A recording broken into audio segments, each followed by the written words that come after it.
When Charlie Kirk was assassinated for his political beliefs, there were 58 Democrats who would not vote for a resolution to honor him. So and I was one of them. Why do you think it was? I don't mind honoring anybody's life. I've got a problem with their legacy. And I know what the legacy of Kirk was. When I turn on my TV and I see someone telling me what an awful person Martin Luther King Jr. was, when I see somebody telling me, if I get on an airplane and there's a black pilot, I begin to wonder, is he qualified? What does that mean?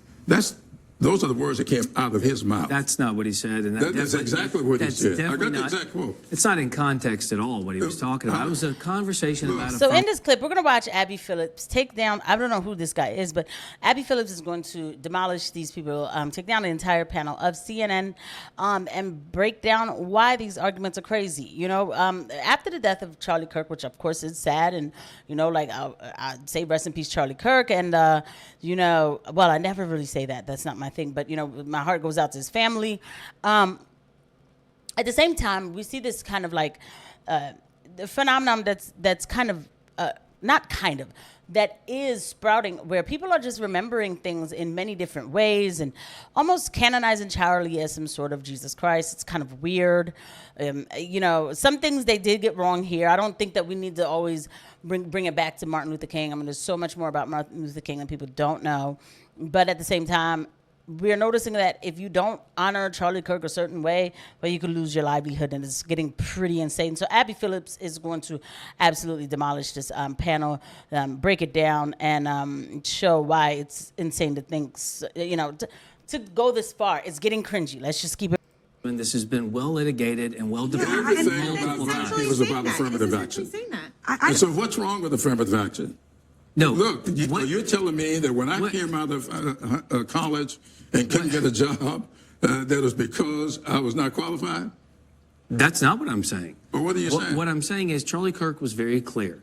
If these companies openly say that they have to somehow fill a quota of people, whether it be a race or gender, not based on merit, but based on their race or gender, the obvious should be clear to everyone, which is that person then qualified? So that's an obvious question.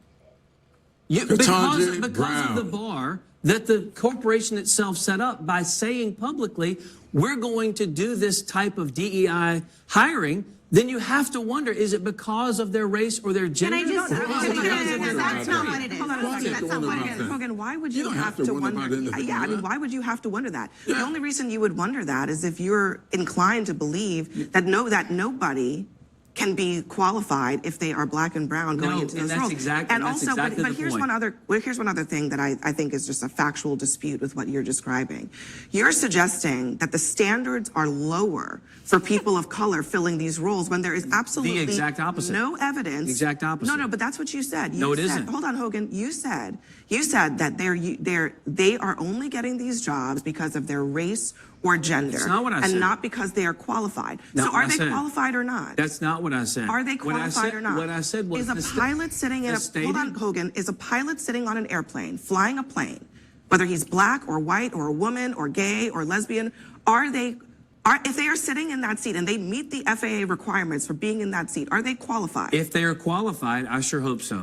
Are they? But you don't believe that they're qualified because of what? That's not what I said. What I said was if the criteria was their race or gender, then how am I to know if the qualification is there? That is a President of the United States. Error that you are making. President of the United States, Hogan, I don't want you to came out and said Hogan, you're changing. Listen, I don't want you to change the subject because you are making to be the vice president. So when I noticed that that's what he said, that's not my fault. Joe Biden said. You were in the White House when Donald Trump said he was going to put a woman on the Supreme Court, and then he picked Amy Coney Barrett. Is she not qualified?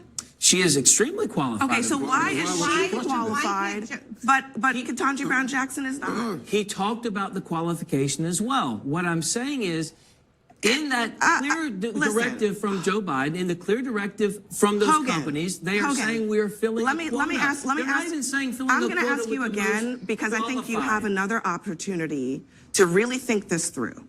Donald Trump said, "I am going to pick a woman to go on the Supreme Court.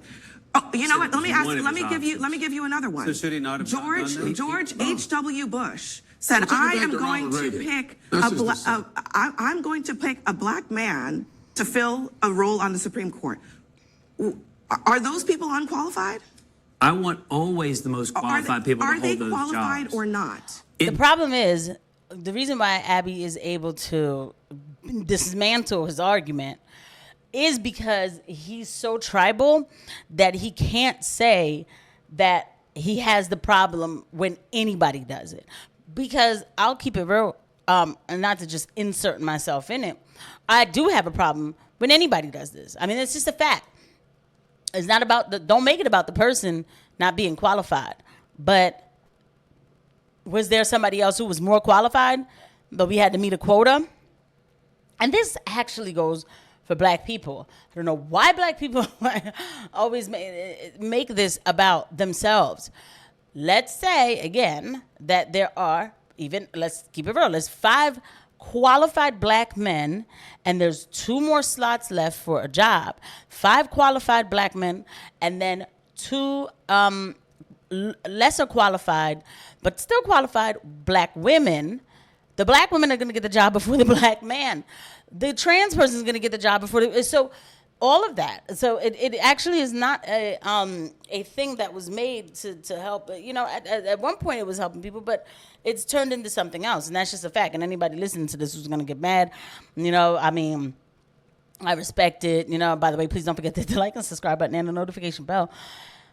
But it's not good when anybody does it. And so we go back to this MAGA cultist type of behavior where now, because she's bringing up Republicans who did it, she knew she could do that. She knew she could corner him like that. If he had real values, he would say it's not good when anybody does it. The person may be qualified, but it has to be, but we can't make these statements where we're filling quotas. It's just that simple. But he couldn't do it. So it was easy to get him and his toupee to just shut up. Depends on their Was it a qualification. quota or not? It's always a quota Because- when you base it on because race or Ketanji gender. Brown If you Jackson- base it on qualification, Hogan- if the person is Hogan, hired as black I or a really- woman or whatever, it listen, doesn't hold on. matter. Let That's me the just point. ask you a direct question. It's the ultimate Is it okay for meritocracy. Donald Trump to have DEI quotas or not? It's not okay for anyone to have DEI So then quotas. why did he have a DEI quota, by your definition, for Amy Coney Barrett? He didn't. He said that was one of the selections. People said he should fill it with a woman. Okay. He said he was going to fill it with a woman, and he did. He did not only interview Okay. women for the job. Correct. Okay. So I'm sure Joe Biden didn't only interview men for black women for the job. Joe Biden had said as he went in his search process, his short list would be all women of color. and they were. Listen, and they were qualified. that's not true. They were Listen, qualified. We're taking issue Brad, with the you're talking criteria. about the guy brought it in Brad, the I just think campaign. it's you guys are misleading. I'm not gonna say you're lying. I'm just gonna say you're misleading about what Donald Trump said. The day after, Justice Ginsburg died, he said he was going to pick a woman to replace her. He said that. Okay, I'm not paraphrasing. That is Well, what he by said. that standard, So, he should not have issued that as a criteria. All right. all right, one more thing. Justice Thomas, who I'm sure you love. You love him, right? Sure. He was chosen to replace a black Supreme Court justice, in part because he was a black man. Who is more qualified in terms of actual experience to be on the court, him or Ketanji Brown Jackson? Do you know? I don't know if any of them. Okay, well, I've checked. She served as a federal judge for way longer. He actually didn't before she was put on the Supreme No, Court. false. He was So- on the D.C. Court of Appeals, Okay. the second highest Well, court she in the land. served, yes, recommended by the Bar Association. He, yes. Cannot besmirch He Clarence was on there Thomas. he was on there for a very brief period of The time. second She highest was court served in the as a land. judge. Yeah. We have for- never considered any nominee Hold for on. Supreme Court who was on the D.C. I Court of am Appeals not- to be hold on. unqualified for the Supreme Court. I am not never. suggesting- Never, ever has that been I am said. not You're suggesting- saying Clarence Thomas was not qualified? I'm not, actually, no, I am not. You just I am said not he was suggesting not that he's qualified. unqualified at all. You did. I am saying that he is qualified just the way that Ketanji Brown Jackson is qualified, just the way that Amy Coney Barrett you is said he qualified. was less qualified No, than Ketanji Brown Jackson. I'm asking No, that's you, what you I'm said. saying about comparing their resumes. If you want to compare You their said he resumes, was less one of the qualified things than that her. Charlie Kirk said was that Ketanji Brown Jackson, if she says that she was affirmative action pick, then what she is saying is that she didn't have the brain processing power to get that job without replacing a white man. Look, But I'm asking you, if you objectively look at her resume, is that a factual statement? oh, she's qualified for the Supreme Court. Okay, so then let's leave it at So here's the thing, and Charlie Kirk, to act like he didn't make those kind of statements, it was ridiculous a little bit, for sure, because like to act like that's not what he would say and stuff like that is to be very naive. He did make these certain kind of statements, and where it became like extremely, not to say problematic. It is what it is. It's the freedom of speech or whatever.